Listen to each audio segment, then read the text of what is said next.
Selamat datang pada video simulasi bantuan hidup dasar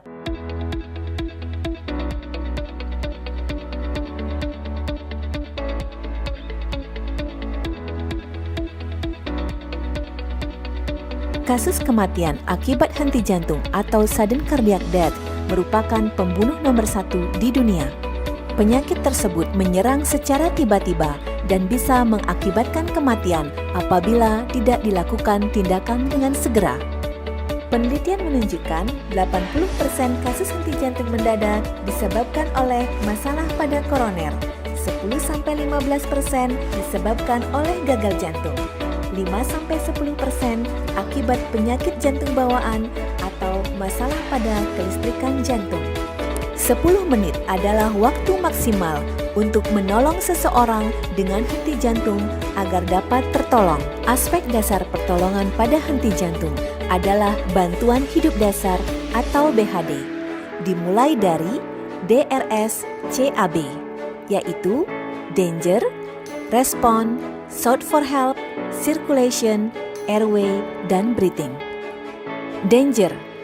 Pada saat tiba di tempat kejadian, kenali dan pelajari segala situasi dan potensi bahaya yang ada. Sebelum melakukan pertolongan, pastikan keadaan aman bagi si penolong. Response. Periksa kesadaran pasien. Penilaian yang digunakan adalah AVU, yaitu Alert, Verbal, Unresponsive. Shout for Help.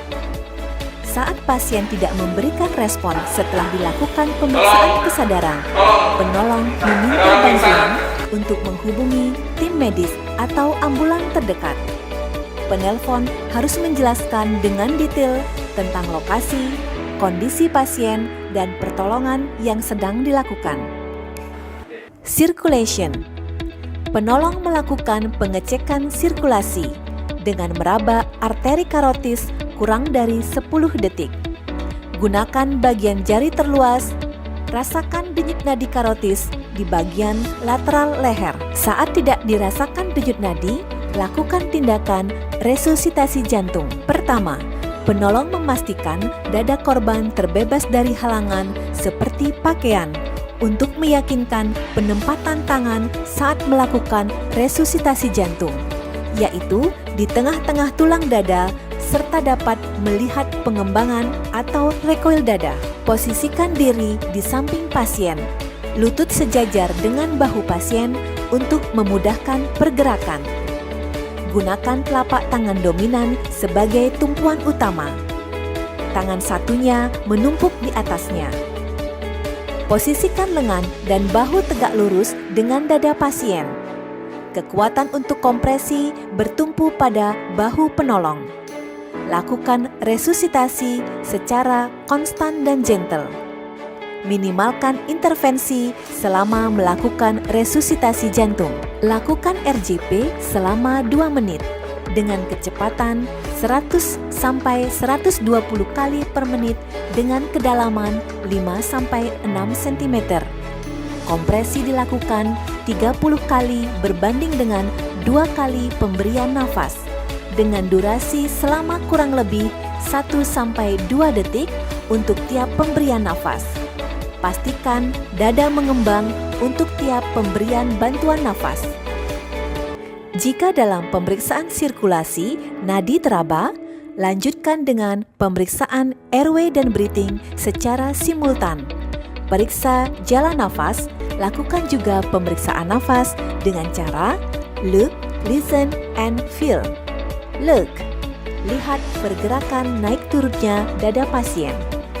Listen, dengarkan suara nafas dari hidung atau mulut pasien. Feel, rasakan hembusan nafas pasien dengan menempelkan pipi penolong ke hidung dan mulut pasien. Bila nadi teraba dan ada nafas, lakukan recovery position atau posisi mantap untuk menghindari lidah pasien jatuh ke belakang menutup jalan nafas. Sambil menunggu bantuan tim reaksi cepat datang. Pemberian bantuan hidup dasar dengan tepat dan efisien dapat menurunkan angka kematian akibat henti jantung mendadak. Semoga video bantuan hidup dasar dapat bermanfaat bagi kita semua. Sampai jumpa pada video pembelajaran berikutnya. Terima kasih.